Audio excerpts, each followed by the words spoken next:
She drank it, smiled like she'd won, and kept talking trash about me. Tasha's voice echoed through the clinking glasses. She hides it well, but Camille's always been unstable. My hands were still damp from the bathroom sink. I'd just watched her spike my drink at my own bachelorette dinner, so I gave her mine, and she gulped it down with a toast. To sisters. That was the moment I stopped hoping she'd love me back and started planning justice. I saw the look in her eyes, satisfaction, but I was done playing little sister. I switched the glasses when she looked away. But before we begin, let me know where in the world you're watching from today. It's always fascinating seeing who's joining us from around the world. My name is Camille Hartley, and I'm 36 years old.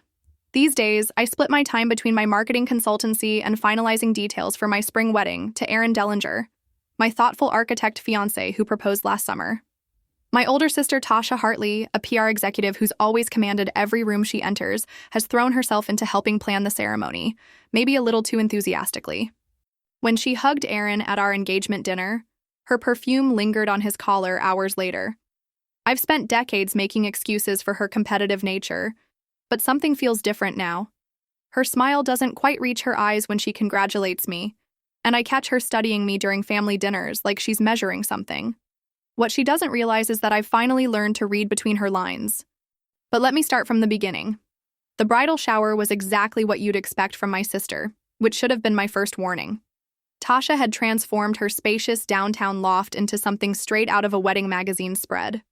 White orchids cascaded from crystal vases, champagne flowed freely, and hand-calligraphed place cards marked each setting at the elegantly dressed tables. You know those Pinterest boards that make regular people feel inadequate? This was that, but in real life. Isn't it perfect? Tasha swept over in a designer dress that probably cost more than my wedding cake. I wanted everything to be special for my baby sister. I forced a smile, remembering how she'd dismissed my suggestion of a casual backyard gathering. It's beautiful, Tosh. Thank you. The afternoon unfolded like a carefully choreographed performance, with Tasha as the star, naturally. Every time I started telling the story of how Aaron proposed, she'd chime in with, "Oh, but wait until you hear the part about," as if she'd been there. When my college roommate Lisa tried to make a toast, Tasha smoothly intercepted the microphone for a 20-minute speech about our childhood. Funny how most of those memories featured her achievements. Remember those old home movies where one kid keeps jumping into frame while another sits quietly in the background? That was us growing up, and apparently, nothing had changed. I caught Aaron watching from the doorway during one of Tasha's monologues, his expression unreadable. When our eyes met, he gave me a small smile, but something felt off. He'd been different lately. Distracted, maybe. Or careful. "Your sister certainly knows how to command attention," my friend Jenny murmured, sliding into the seat beside me. Her voice dropped lower. Though between us, she might want to dial back the hands-on approach with Aaron. My stomach tightened. "What do you mean?" Jenny hesitated. "It's probably nothing. Just, you remember Mark's wedding last year? How friendly she got with his best man. Even after finding out he was engaged?" I did remember. I also remembered making excuses for Tasha's behavior, like I always did. The man had moved seats during dinner to avoid her. At the time, I told myself he was being dramatic. Later that evening, as guests began filtering out, I headed to the kitchen for water. Aaron stood near the counter, checking his phone, while Tasha leaned against the marble island. The sight stopped me cold. Something about their posture, the way they angled toward each other, sent warning signals down my spine. "The venue coordinator mentioned permits," Tasha was saying, her voice carrying that soft, intimate tone she reserved for men she found interesting. "I could help you navigate all that boring paperwork." Her hand drifted to Aaron's shoulder, lingering just a moment too long. Aaron stepped back slightly, but his usual direct gaze skittered away when he spotted me. "Hey, there you are. Ready to head out?" I nodded, not trusting my voice. Tasha beamed at me with practiced warmth, but her eyes held that measuring look again. An hour later, I was still trying to shake off my unease when voices drifted up from the street through Tasha's open balcony doors. I recognized my sister's laugh, followed by her friend Rachel's distinct Jersey accent. "Poor Camille seems so overwhelmed lately," Tasha was saying, concern dripping from every word. "I'm worried about her, honestly. You know how she gets when she's stressed, all those anxiety spirals from college? I just hope she's taking care of herself. Wedding planning can be so triggering. She seemed fine to me, Rachel replied. That's what makes it worse. She hides it so well, but I can tell. I'm her sister, after all. My hands curled into fists as their voices faded. Anxiety spirals. I'd had exactly one panic attack in college after pulling 3 all-nighters during finals. Tasha had dramatically nursed me through it by telling everyone within earshot how worried she was. Now here she was, planting seeds of doubt about my stability while playing the concerned sister. And that moment with Aaron in the kitchen, a cold certainty settled in my chest. I'd spent years giving Tasha the benefit of the doubt, but I couldn't ignore the pattern anymore.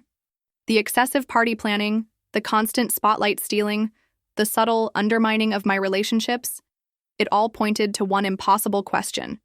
Was my own sister actively trying to destroy my engagement? You know that moment when everything shifts? When all those little doubts crystallize into one terrible truth? Mine came during what should have been a celebration, my bachelorette weekend at that dreamy vineyard resort in Napa Valley. The first warning sign hit during our welcome dinner. Tasha clinked her glass, commanding attention like always. Let me tell you about the time my baby sister had her first real heartbreak, she announced, eyes gleaming. She was so devastated, she actually… Tasha, I cut in. Maybe not that story? She waved me off with a laugh. Oh, come on! Everyone should know how you drove to his house at 3 a.m. and sat in your car crying until the neighbors called the police. I felt my cheeks burn. That wasn't how it happened.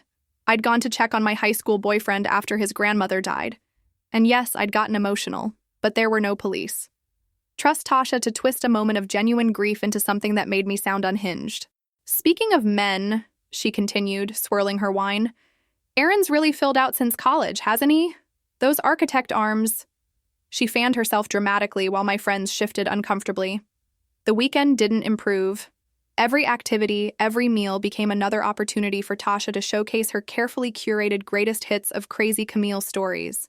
Remember when she had that panic attack during finals? Remember how she used to follow me around when we were kids, so desperate for attention?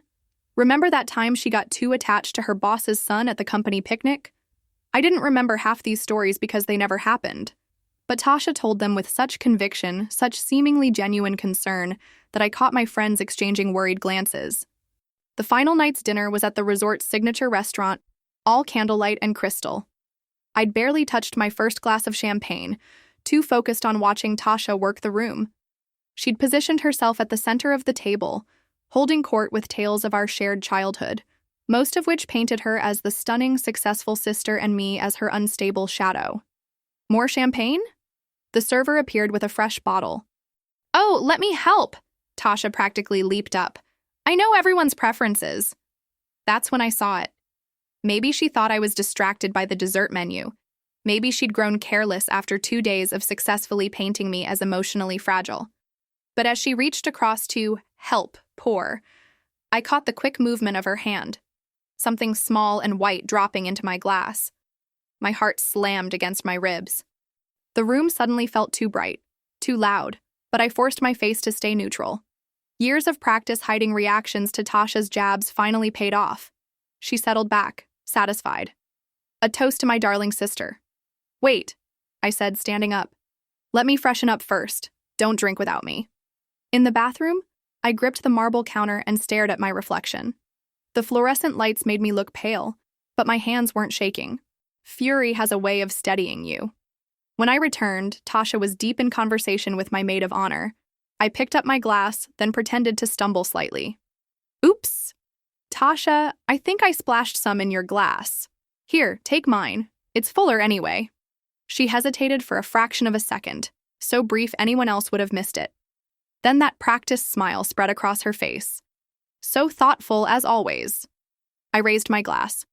To sisters.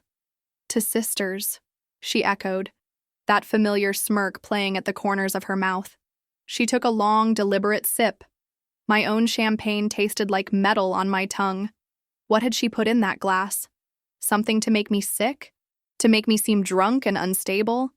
The possibilities made my stomach turn, but I maintained my smile. Across the table, Tasha's eyes glittered with triumph. She thought she was winning. She thought she'd finally found a way to destroy my happiness, my relationship, my future. She had no idea she'd just made her biggest mistake. The next morning hit like a hangover, even though I'd barely touched my drink. Sunlight streamed through the resort's restaurant windows as our group gathered for farewell brunch, minus one conspicuously absent sister.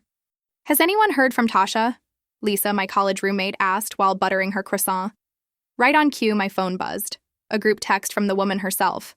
"Sorry, ladies. Feeling really off this morning. Must have been something I ate. Heading home early. XOXO."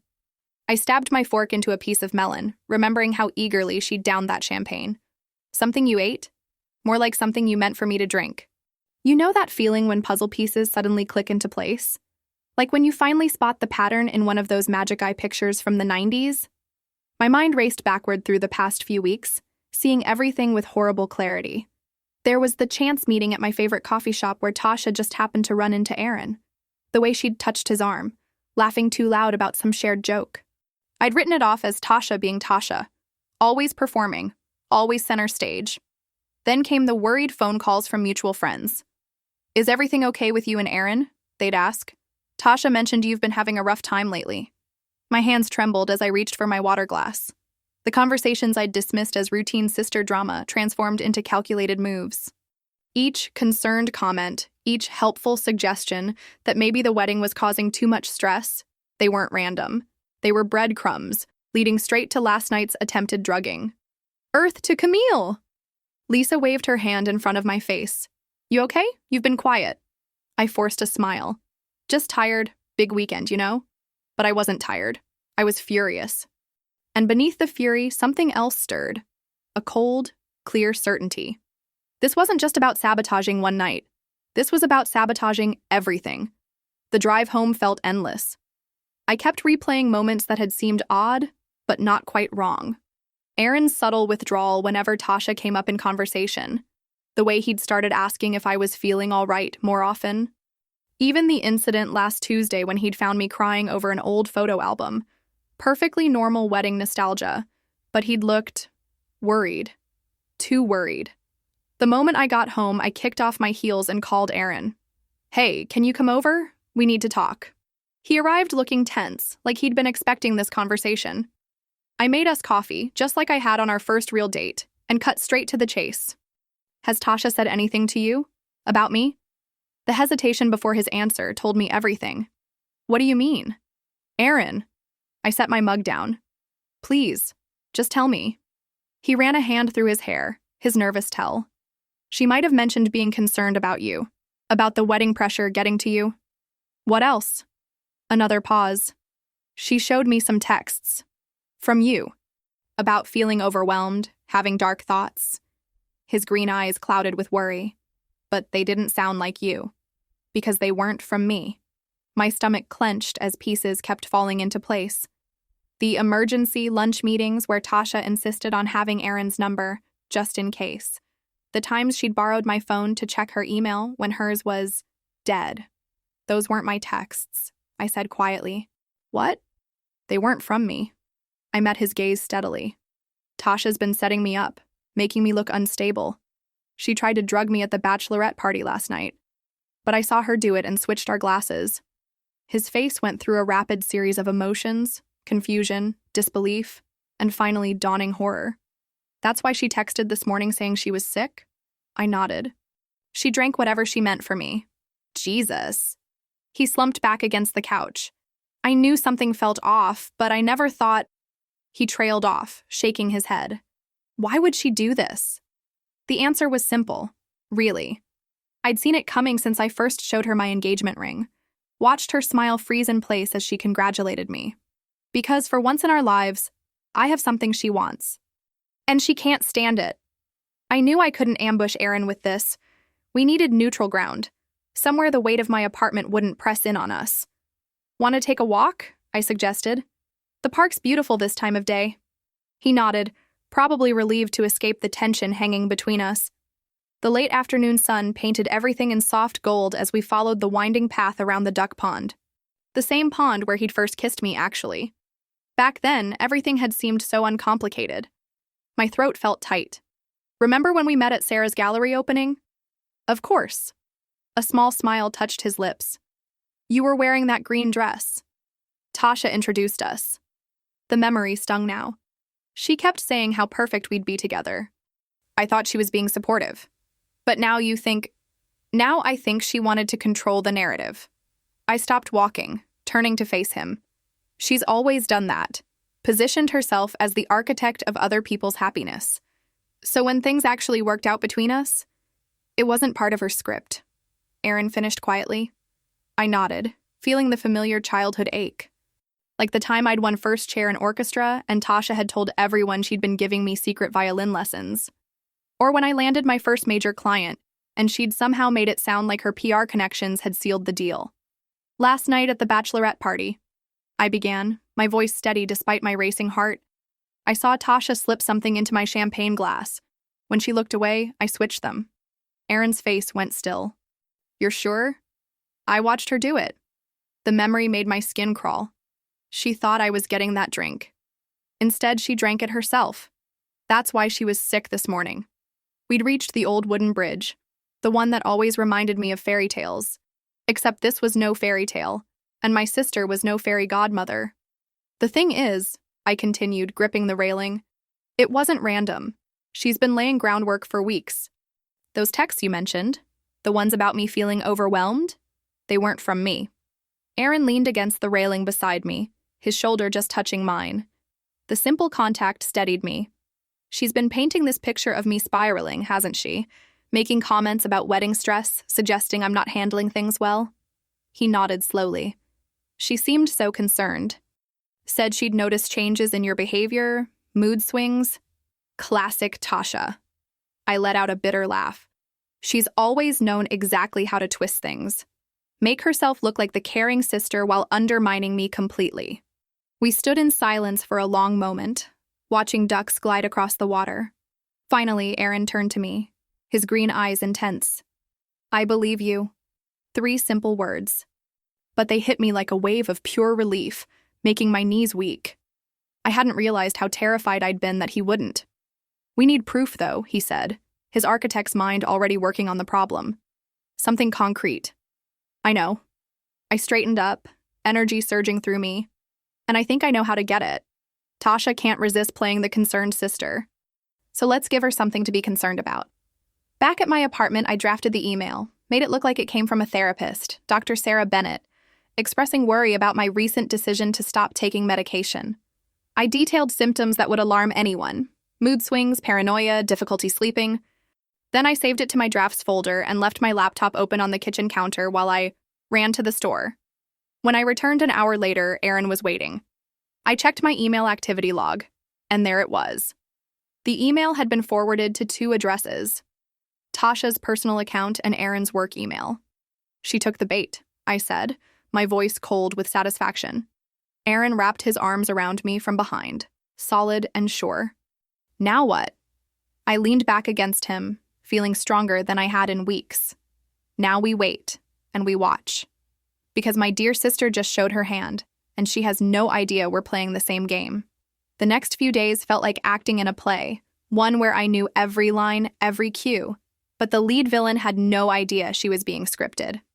Aaron and I rehearsed our parts carefully over coffee in my kitchen, far from prying eyes. So when Tasha calls, I explained, stirring my latte, you sound distracted, concerned but not overtly, just enough to make her think her plan is working. Aaron nodded, his fingers drumming thoughtfully on the counter.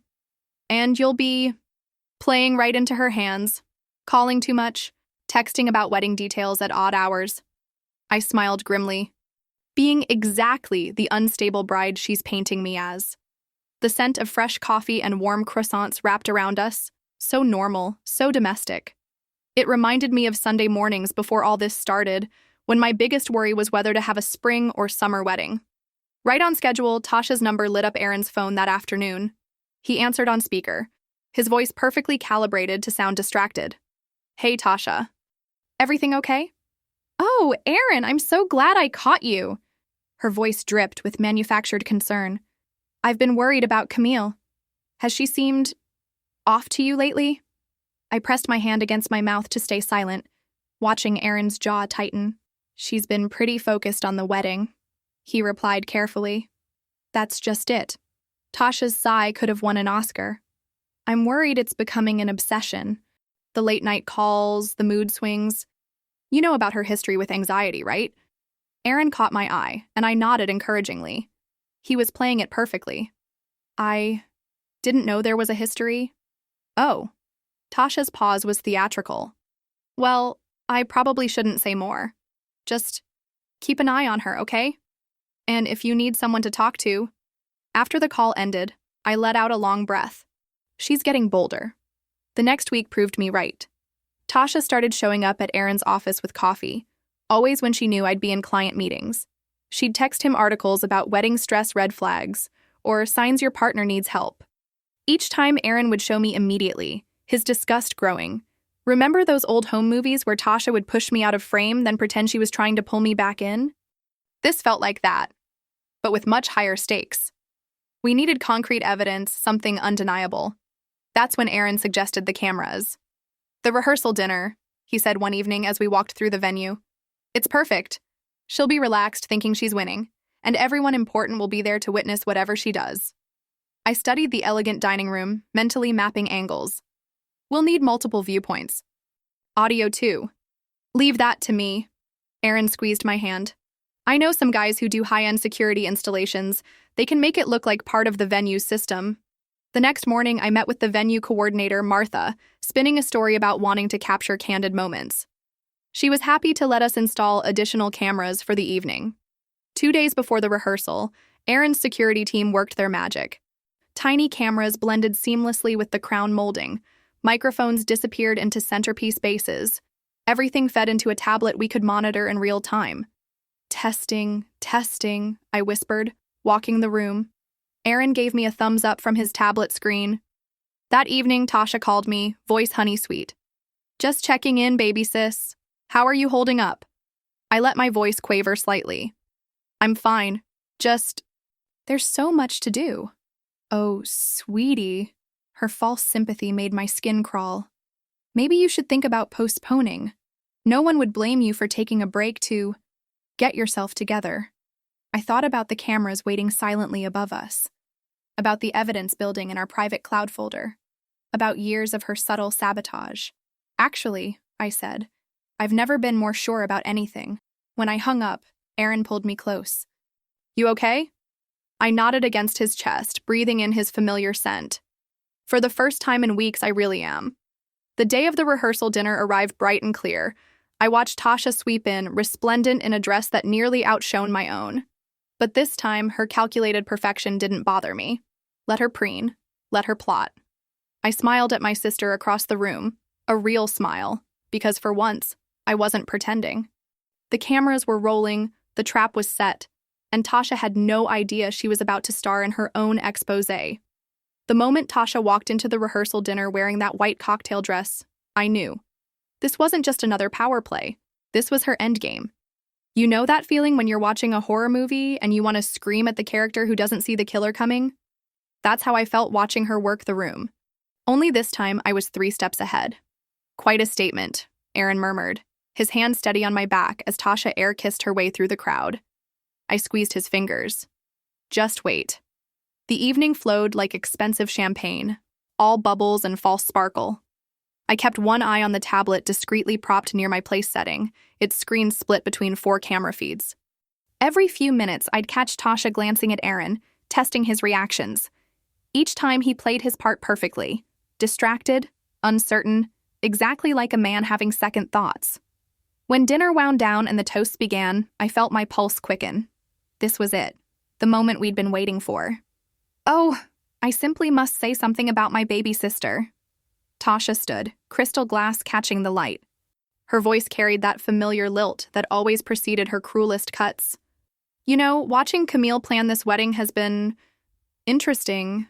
The room chuckled obligingly. On my tablet, camera 3 captured her expression perfectly. The practiced concern, the slight head tilt. She's always been so intense about getting things just right. Tasha's pause was surgical. Sometimes a little too intense, wouldn't you say, Aaron? I watched him shift uncomfortably in his chair, exactly as we'd rehearsed. Around us, a few guests exchanged glances. But that's our Camille. Tasha continued, her smile sharp as a paper cut. Always chasing perfection, even when it might be better to slow down and evaluate. My mother's emerald pendant felt cool against my throat. I touched it, remembering how Tasha had tried to claim it after Mom died. It should go to the eldest, she'd insisted, but Mom's will had been clear. The toast dragged on, each word a carefully placed landmine. I kept my face neutral, though my hands were trembling under the table. Not from hurt, from anticipation. When Tasha finally sat down, the room exhaled. But she wasn't done. As the servers cleared dessert, I watched her make her move. "Aaron?" Her voice was honey-sweet. "Could I borrow you for just a tiny moment? Sister of the bride privilege?" He stood, shooting me an apologetic look that would have convinced Broadway critics. I pretended to focus on my coffee while keeping one eye on the tablet. Camera 2 caught them perfectly. Tasha leading Aaron to a quiet corner, her hand lingering on his arm. The audio came through crystal clear. "I've been wanting to talk to you privately," she said, her voice low but distinct. "About Camille." "Tasha, I don't think—" "Just listen." She stepped closer. "I know you've noticed things, the intensity, the control issues. It runs in our family, you know. Mother had episodes too. My jaw clenched so hard it hurt. That lie about Mom, that was new. I'm just saying," Tasha continued, "you could still back out. No one would blame you. Better to realize now than—" She let the implication hang. The camera caught Aaron's flinch, the way he pulled back slightly. But Tasha pressed on, her whisper now barely audible. "You could still back out." I almost stood up, almost shattered the whole charade. But then I remembered, this wasn't just about me anymore. This was about Mom's memory, about every subtle knife Tasha had slipped between my ribs since childhood. 2 days. Just 2 days until the wedding. One shot to get this right. I watched Aaron extract himself, making excuses about checking on the valet service. Tasha returned to the table, radiating satisfaction. She didn't notice me slip the tablet into my clutch. Didn't realize her whispered betrayal was already saved, backed up and ready to become her public undoing. "Everything okay?" I asked her, voice sweet as antifreeze. "Perfect." She patted my hand. "Just perfect." I thought about the countdown clock on my phone. 48 hours until I walked down the aisle. Until every guest who'd witnessed tonight's performance would see the truth behind it. The emerald at my throat seemed to pulse with each heartbeat. Mom had known, hadn't she? That's why she'd left it to me. Because sometimes the quiet sister isn't the weak one. She's just waiting for the right moment to strike. The morning of my wedding dawned crisp and clear. I'd barely slept, but adrenaline had my hands steady as I checked my phone one last time. 3 unread messages from Tasha, all variations of "Are you okay?" I didn't reply. Instead, I called Marcus, our AV tech. "Everything set?" "All good. Videos queued, sound levels perfect." Remote triggers under the altar flowers, just like we practiced. I touched the emerald pendant. My something old, my mother's final gift. The weight of it centered me, like her hand on my shoulder. Remember when we'd spend Sunday afternoons watching old movies together? She'd always loved stories where justice came wrapped in velvet gloves. My makeup artist arrived at 8, followed by the hair team. I let them work while I reviewed the seating chart one final time. Tasha's place card. Front row, center left. Perfect view of both the altar and the screen that would be her undoing. "The bride seems so calm," one of the stylists whispered to another. If they only knew. My phone buzzed again. Aaron. She took the bait. "Just got this." He'd forwarded Tasha's latest text. "Just say the word." Not too late to dodge this bullet. My hands shook slightly as I replied, "Showtime." The next few hours blurred past. Dress, veil, photos. I moved through it all like a dancer who'd memorized her steps. Every now and then, I caught glimpses of Tasha through the church windows. She'd worn cream, almost white. Of course she had. "You seem distant," she said when she visited the bridal suite. "Having doubts?" I met her eyes in the mirror. Not a single one. Her smile flickered. "Aaron's been quiet this morning, just saying." "Has he?" I adjusted my veil, remembering the last text she'd sent him. "Just say the word."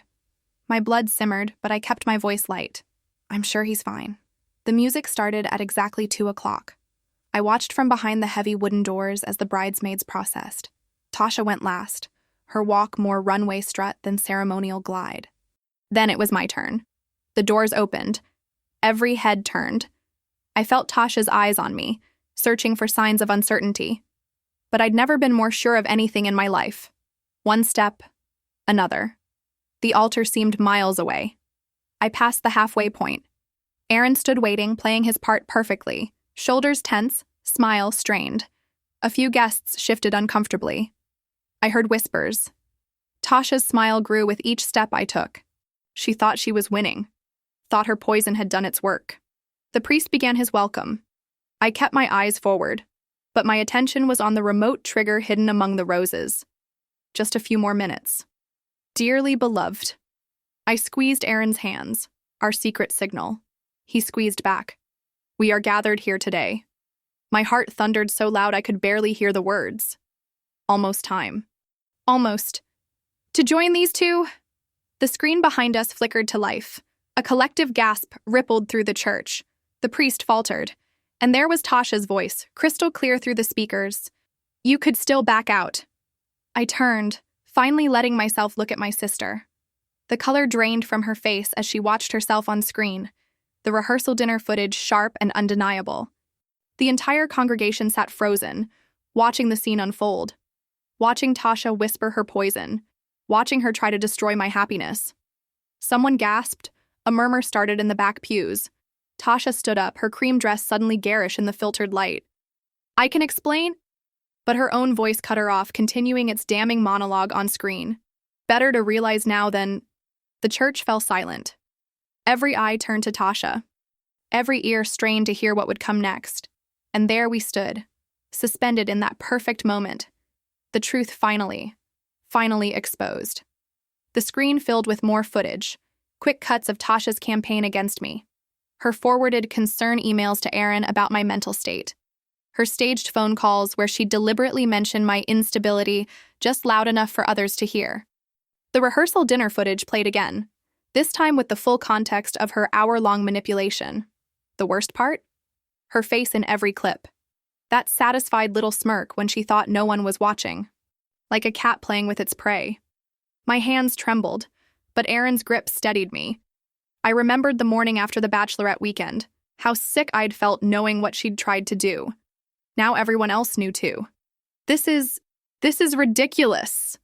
Tasha's voice cracked through the stunned silence. She shot to her feet, cream-colored dress rustling. It's obviously edited. Someone's trying to what, Tasha? I finally spoke, my voice carrying in the perfect acoustics of the church. To make you look bad? The way you tried to make me look unstable? She took a step toward the altar. Camille, you're not thinking clearly. Don't. Aaron's voice was quiet but firm. Don't try that again. More footage played. Tasha at the rehearsal dinner, cornering Aaron by the bar. I've known her longer than anyone. The mood swings, the jealousy. It only gets worse. The congregation's whispers grew louder. I recognized faces from Tasha's PR firm, people she'd invited to witness what she thought would be my downfall. They weren't whispering anymore. They were staring at her in open shock. Security? The wedding coordinator's voice was crisp and professional. Right on cue. 2 men in dark suits appeared at the side doors. We'd hired them specifically for this moment, briefed them thoroughly. They moved with quiet efficiency toward Tasha. You can't... She looked wildly around, searching for allies. Found none. This is my sister's wedding. Not anymore. I lifted my chin. You lost that right when you tried to poison my drink. The gasps this time were sharper. Horrified. Someone in the back rows stood up, phone in hand. Perfect. Let them record. Let them share. Let everyone see exactly who Tasha really was. Ma'am. One of the security guards reached for her elbow. Please come with us. Don't touch me. She jerked away, stumbling slightly in her too high heels. Camille, you're making a mistake. I was trying to protect you. From what? I kept my voice steady. From happiness? From having something you couldn't take? The second guard stepped forward. Together, they flanked her, not touching but clearly ready to act if needed. This ceremony needs to pause. The priest's voice was gentle but firm. He turned to the congregation. Given the circumstances. I agree. I squeezed Aaron's hand. our silent signal that everything was going according to plan. Tasha's face contorted. You can't just… Actually, we can. The wedding coordinator stepped forward, gesturing to the security team. Please escort Ms. Hartley out. Through the side door, if you would. I watched as they guided her down the aisle. Her heels clicked against the marble floor, the sound sharp and final. A few guests shifted away as she passed, like they were avoiding contamination.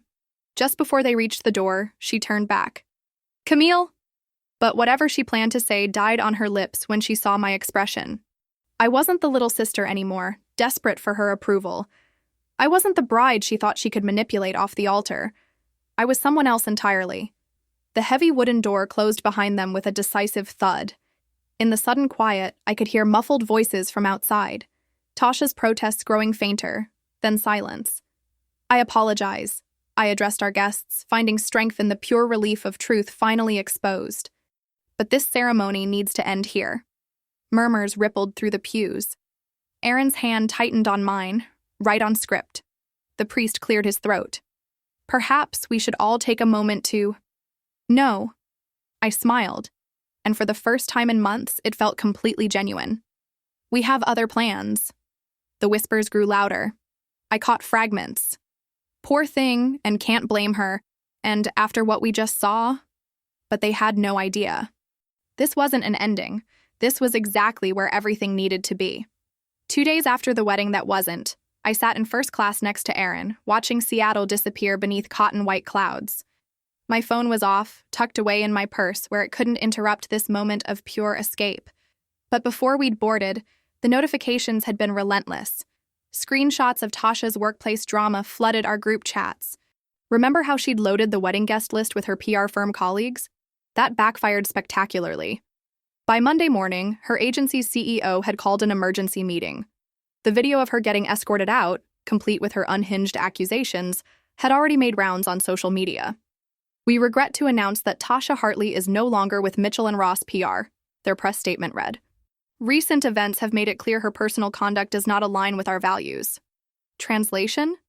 They couldn't keep their crisis management expert after she'd become the crisis. Her boyfriend Mark didn't waste time either. He'd been at the wedding, watched the whole thing unfold from the third row. Within hours, his relationship status changed. By Sunday night, all their couple photos vanished from his Instagram. You okay? Aaron's voice pulled me back to the present. His hand found mine across the armrest. Better than okay. I meant it. The weight of pretending, of watching every word around Tasha, had lifted. Though I could have done without her speaking my truth post this morning. We both laughed. Tasha's attempt at damage control had been painfully transparent. A black and white selfie with some vague quote about family complexity and context matters. The comments were disabled naturally. Your sister never could admit when she lost, Aaron said softly. Ex-sister, I corrected him. And she lost the moment she thought she could break us. The flight attendant appeared with champagne, a surprise from the crew who'd heard snippets of our story. As she poured, I caught my reflection in the window, cheeks flushed with freedom, eyes bright with possibility. When was the last time I'd looked this alive? To Paris. Aaron raised his glass. To truth. I clinked mine against his. We spent the next few hours planning our private ceremony. No guests, no drama, just us, a local officiant, and the Eiffel Tower as our witness. I'd packed my mother's emerald pendant, the one Tasha always claimed Mom promised her. But Mom had left it to me in her will, probably knowing even then what Tasha might do with that kind of power. Did you see her boyfriend's statement? Aaron asked as we crossed into European airspace. I nodded. Mark's post had been devastating in its simplicity. If someone shows you who they are, believe them the first time. I should have. Attached was a screen recording of Tasha at the rehearsal dinner, the moment she'd whispered to Aaron about backing out. The comments section exploded with people sharing similar stories about her, professional rivals she'd undermined, friends she'd betrayed, even an ex-fiancé who'd discovered her infidelity just in time. It's like watching a house of cards collapse, I mused. A house she built herself, Aaron reminded me. Every lie, every manipulation, every poison drink? I raised an eyebrow. He squeezed my hand harder. I still can't believe she tried that. I can. The memory still chilled me. She always thought she could get away with anything. The captain announced our descent into Paris. Out the window, the city of light sparkled beneath us, a constellation of possibility. Tomorrow we'd stand together under that iconic tower, exchange the vows that really mattered, and start our life free from Tasha's shadow. Je t'aime, Aaron whispered, practicing his French. Je t'aime aussi, I whispered back, then laughed at my terrible accent. As we touched down at Charles de Gaulle Airport, my phone buzzed one last time before I turned it off again. A news alert. PR executive's career implodes after wedding sabotage attempt. Below it was Tasha's company headshot, all perfect makeup and practiced smile. I deleted the alert without reading further. She'd lost her job, her boyfriend, and her reputation. But I hadn't done any of that to her. She'd done it all herself. The morning of our real wedding dawned clear and bright over Paris. No elaborate decorations, no hundreds of guests to manage, no Tasha lurking in the shadows. Just me, Aaron, and a tiny garden near the Champ de Mars that our hotel had helped us reserve. Ready? Aaron asked, adjusting his tie. He looked impossibly handsome in his navy suit, more relaxed than I'd seen him in months. More than ever. I smoothed my simple white dress, knee-length, with delicate lace sleeves. The kind of dress you'd wear to a beautiful dinner, not a production. Which was exactly the point. The garden was a hidden gem, tucked away from the tourist crowds. Roses climbed ancient stone walls, and a small fountain trickled nearby. Our efficient Marie-Claude waited beneath an ivy-covered archway, her kind face beaming as we approached. Ah, les amoureux! She clasped her hands together. The lovers arrive. A violin's sweet notes drifted over the wall, some street musician playing nearby, unknowingly providing our perfect soundtrack. I squeezed Aaron's hand, thinking how different this felt from the chaos we'd left behind. No cameras, no whispers, no false smiles. Just pure, undiluted joy. Shall we begin? Marie-Claude asked in her musical French accent. The ceremony was simple, intimate, and entirely ours. We spoke our vows in English while the violinist played La Vie en Rose just beyond the garden wall. I didn't stumble over my words this time, didn't scan the crowd for reactions. I just looked into Aaron's eyes and told him the truth, that he was my harbor, my home, my partner in both peace and clever justice. When he spoke his vows, his voice caught just slightly. You showed me what real strength looks like, he said. Not just in standing up to darkness, but in choosing light afterward. The violin swelled perfectly, as if on cue. After we exchanged rings, Aaron reached into his jacket pocket and pulled out a small velvet box. My heart skipped. I knew exactly what was inside. Your mother's pendant, he said softly, opening the lid to reveal the emerald that had sparked so many of Tasha's tantrums over the years. I touched it gently, remembering Mom's words when she'd shown it to me during her final days. This isn't about the stone, sweetheart. It's about knowing your own worth. Tasha had raged when the will was read, claiming Mom had promised it to her, that she deserved it as the eldest. But Mom had known, probably always known, what Tasha would do with that kind of symbol. She'd chosen wisely. Aaron lifted the pendant from its velvet nest. The emerald caught the morning light, sending green fire dancing across the garden walls.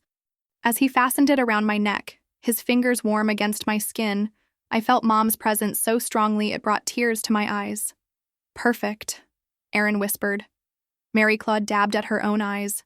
C'est magnifique. Now, by the power vested in me. The rest was a blur of joy. We kissed as husband and wife while the mystery violinist played on, and the morning sun painted everything in gold. When we turned to face the garden's open gate, the Eiffel Tower stood proud in the distance, already beginning to sparkle in the strengthening light. I touched the emerald at my throat, thinking how symbols can change their meaning. What had once been a source of conflict was now a talisman of triumph. Not because I'd won it from Tasha, but because I'd finally understood what Mom had tried to teach me. True worth isn't in possessions or appearances or winning at all costs. It's in knowing who you are and choosing light over darkness. Madame and Monsieur, Marie-Claude presented us to absolutely no one, which made us all laugh.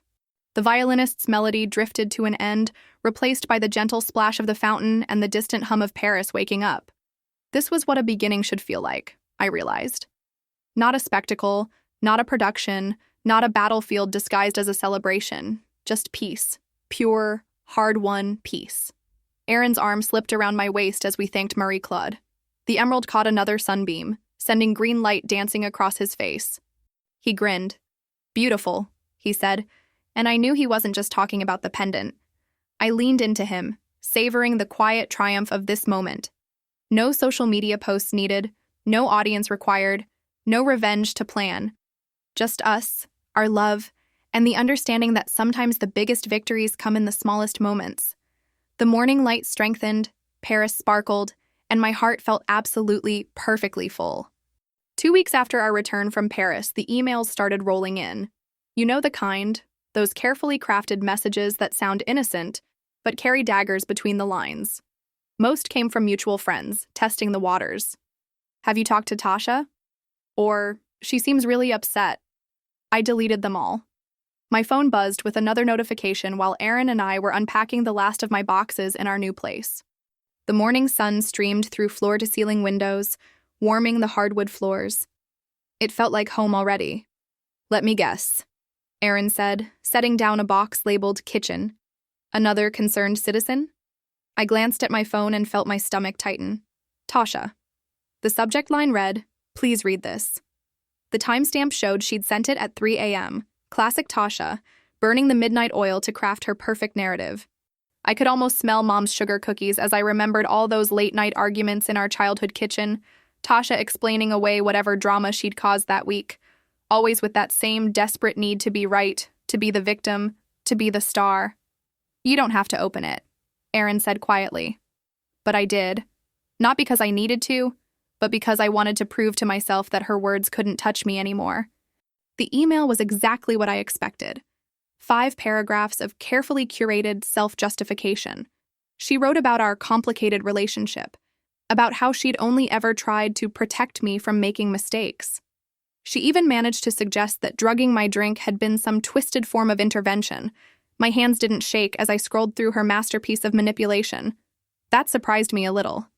A month ago, these words would have cut deep, would have made me question everything. Now they just felt hollow. Aaron came up behind me, reading over my shoulder. "She really doesn't get it, does she?" "Never has." I closed the email and opened my photo gallery instead. But I know exactly how to respond. I scrolled through our Paris pictures until I found it. The one perfect shot. Me and Aaron in that sun-drenched garden right after our ceremony, my mother's emerald pendant catching the light like a green star against my collar. My smile in that photo wasn't posed or perfect. It was real, radiant, completely unaware of the camera. "That's the one," Aaron said softly.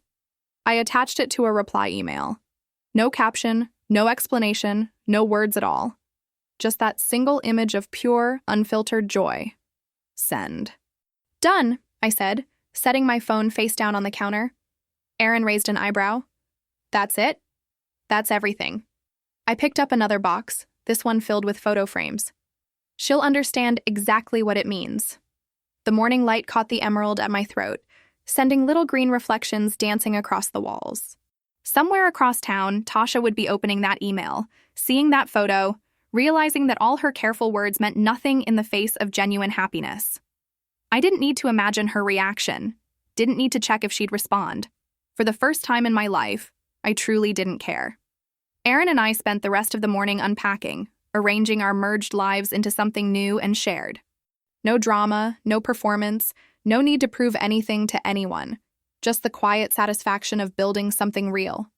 My phone stayed silent on the counter. Maybe Tasha was crafting another epic response. Maybe she was showing the photo to friends, trying to spin it her way.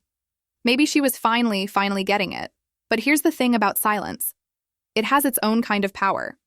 In the quiet of our new home, surrounded by half-unpacked boxes and morning light, I felt something I hadn't even known I was missing. Peace. Not the temporary kind that comes from winning a battle, but the deep, lasting peace of choosing your own path, of knowing who you are and what you deserve. I picked up a framed photo of Mom and found the perfect spot for it, right next to our Paris picture on the mantle. The emerald at my throat caught the light again, and I smiled, touching it gently.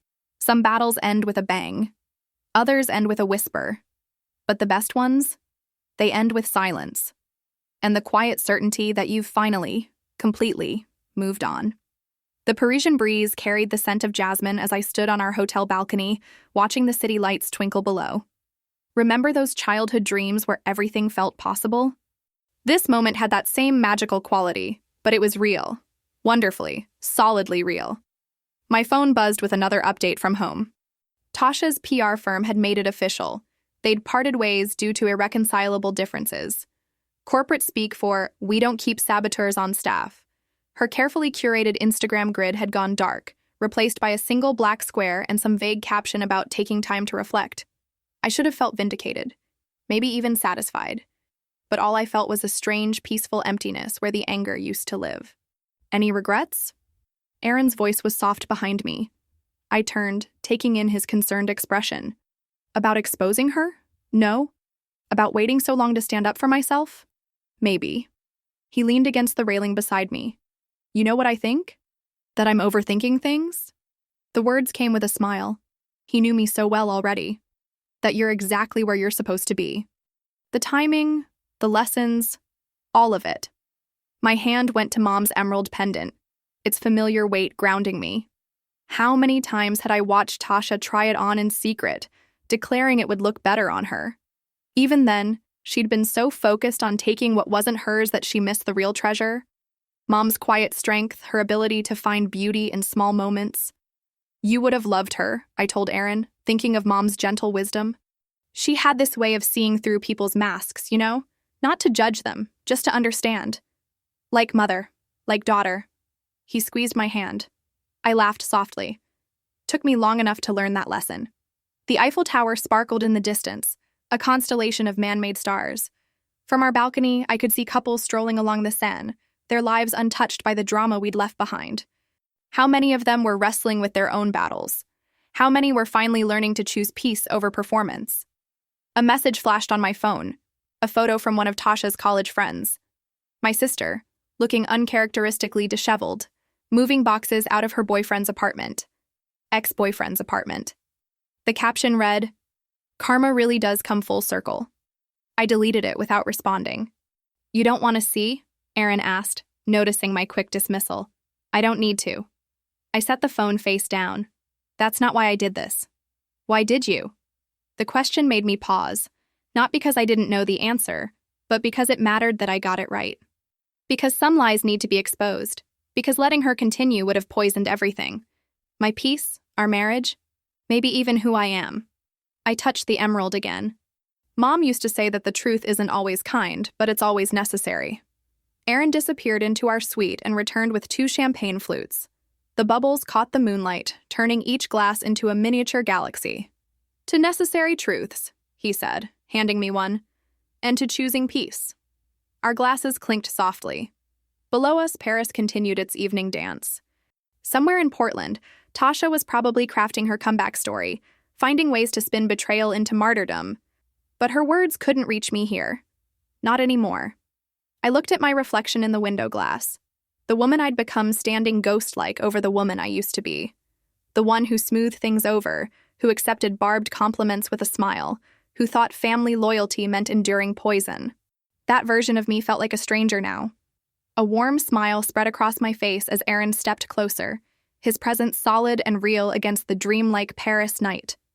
We clinked glasses again, just because we could. Just because joy, when it's genuine, demands to be celebrated. The Eiffel Tower cast its golden glow across the city, a reminder that beauty exists even after storms. I leaned into Aaron's embrace and whispered the truth I'd finally learned. Jealousy poisons the one who drinks it. I believe stories like this find us for a reason. If this one touched you, please subscribe. I share a new one every day. And tomorrow's might be the one your heart's been waiting for.